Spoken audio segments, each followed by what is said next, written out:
नमस्कार, जनता टीवी देख रहे हैं आप और मैं हूं आपके साथ रितेश कुमार गौतम और बात करेंगे देवभूमि उत्तराखंड की। मुख्यमंत्री पुष्कर सिंह धामी लगातार लोकसभा चुनाव के लिए प्रचार कर रहे हैं और इस कड़ी में मुख्यमंत्री धामी ने हरियाणा के रोहतक में चुनावी जनसभा को संबोधित किया। इस दौरान उन्होंने बीजेपी प्रत्याशी अरविंद शर्मा के लिए लोगों से वोट की भी अपील की। पिछले 5 वर्षों में अरविंद शर्मा जी ने इस क्षेत्र को आगे बढ़ाने के लिए अनेक काम किए हैं।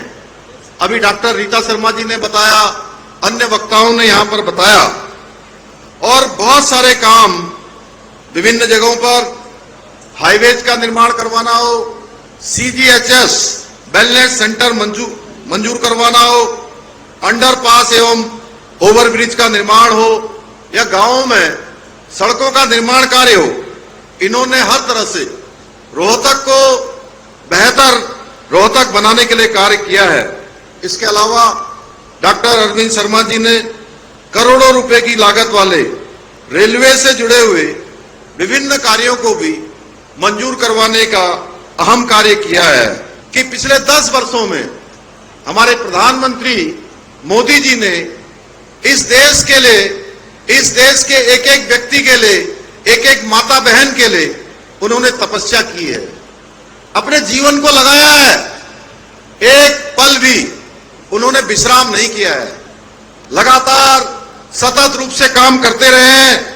उसके कारण से आज भारत दुनिया के अंदर नए कीर्तिमान स्थापित कर रहा है। पिछले 10 वर्षों में आर्थिक रूप से, सामाजिक रूप से और वैज्ञानिक रूप से हर स्तर पर भारत तेजी से आगे बढ़ा है। आज देश में रेल कनेक्टिविटी हो, रोड कनेक्टिविटी हो या हवाई अड्डों का निर्माण हो, बहुत बड़े स्तर पर यह काम आगे बढ़े हैं।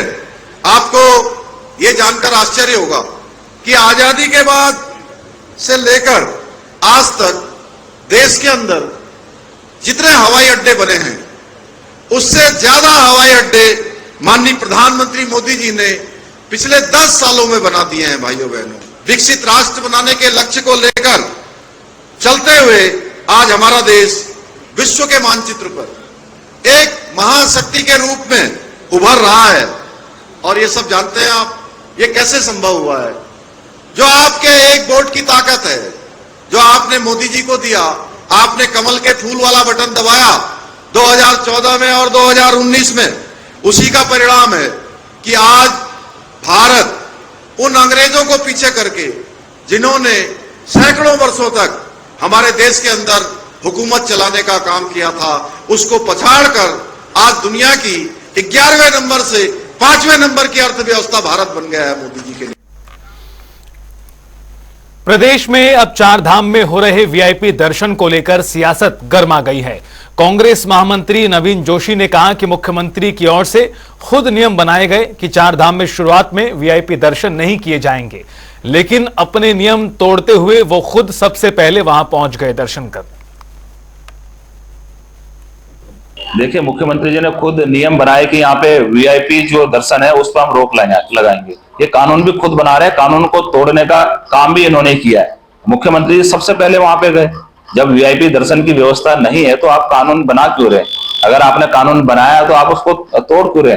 उमा भारती जी भी आई है यहाँ पे, उन्होंने भी कानून तोड़ने का काम किया, लेकिन सरकार की ओर से ऐसी कोई व्यवस्था नहीं बनाई गई है जिसको हम कहें 4 धाम यात्रा सुचारू रूप से चल सके। यहाँ पे तीर्थयात्रियों की सुविधा के लिए कोई चीज नहीं है, स्वास्थ्य की कोई यहाँ पे व्यवस्था नहीं है, ठहरने की कोई व्यवस्था नहीं है, रोडों का बहुत बुरा हाल है। कई लोग यहाँ पे हृदय गति रुकने से अपनी जान गंवा बैठे हैं। और मुख्यमंत्री जी मुंबई के अंदर क्रिकेट खेल रहे हैं, पूरा प्रदेश जल रहा है, उनको प्रदेश की कोई चिंता नहीं है। उनको चुनाव की चिंता है कि किस प्रकार से नरेंद्र मोदी जी को बचाया जाए, उनको दोबारा लाया जाए। लेकिन देश की और प्रदेश की जनता भली भांति जानती है, इस बार निश्चित तौर से इनके जुमले से पूरे देश को निजात मिलेगी और कांग्रेस देश के अंदर सरकार बनाएगी और ये सारी व्यवस्थाएं कांग्रेस संभालेगी। 4 धाम यात्रा के शुरू होने के बाद रोजाना भारी संख्या में श्रद्धालुओं का आना लगातार जारी है। इस बात को लेकर गढ़वाल आयुक्त विनय शंकर पांडे ने कहा कि जानकी चट्टी से यमुनोत्री धाम के लिए 15,455 यात्रियों ने प्रस्थान किया था और 4,000 यात्री यमुनोत्री धाम के दर्शन भी कर चुके हैं। साथ ही उन्होंने कहा कि उम्मीद की जा रही कि शाम तक 15,000 यात्री यमुनोत्री धाम में दर्शन कर लेंगे। यमुनोत्री धाम का अगर आज मॉर्निंग का फिगर हम आपको दें जो हमारे पास अभी आया है, उसमें स्थिति यह है कि जानकी चट्टी से यमुनोत्री की ओर 15,455 यात्रियों ने प्रस्थान किया था। 15,455 और सुबह 10 बजे तक 4,000 दर्शन भी कर चुके हैं। यानी आज की शाम तक आते आते शायद ये फिगर 15,000 तक पहुंच जाए। इसी तरह गंगोत्री में सुबह से 3,902 यात्री दर्शन कर चुके हैं। केदारनाथ धाम में 8,194 यात्रियों ने सुबह 10:15 बजे तक दर्शन लाभ प्राप्त किया था और बद्रीनाथ धाम में 4,518 ने दर्शन प्राप्त किया है। संख्या आपके सामने है और आप देख रहे हैं। कदाचित इसी कारण से जब यमुनोत्री से चारधाम के लिए गंगोत्री की तरफ लोग जब मूव किए तो वहां पर कुछ यात्रियों को होल्ड करना पड़ा। हम लोगों ने होल्डिंग स्टेशंस भी बनाए हैं, जैसे वहाँ का रामलीला मैदान है उत्तरकाशी का। इसी तरह से आप अगर ऊपर से जो लौट रहे हैं उनके लिए सूखी टाप पर बनाया गया है। सड़क आपको पता है कि थोड़ा सिंगल रोड है गंगनानी के आगे, इसलिए गेट सिस्टम वहाँ पर लागू किया गया है। प्रदेश में चारधाम यात्रा को लेकर प्रशासन की ओर से की गई व्यवस्था पर मुख्य सचिव ने हाई लेवल बैठक की और इस दौरान सभी अधिकारी मौजूद रहे जिन्हें मुख्य सचिव की ओर से जरूरी दिशा निर्देश दिए गए हैं।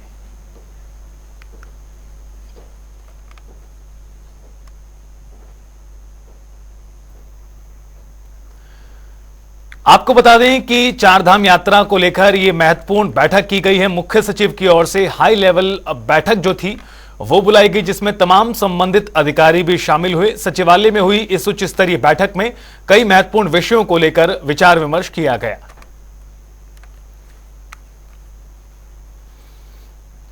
चारधाम यात्रा के दौरान श्रद्धालुओं की मौत पर पशुपालन मंत्री सौरभ बहुगुणा ने दुख जताया है। उन्होंने कहा कि श्रद्धालुओं की मौत बेहद दुखद है। हमारी ओर से व्यवस्थाओं पर नजर रखी जा रही है। बहुत ही आपने देखा है कितना क्षेत्र जो है वो हमारा बहुत ही दुर्गम क्षेत्र है, जहाँ पर ये सारी यात्राएं चल रही हैं। केदारनाथ जी हो गए, यमुनोत्री धाम हो गई, गंगोत्री धाम हो गए, हेमकुंड साहिब हो गया।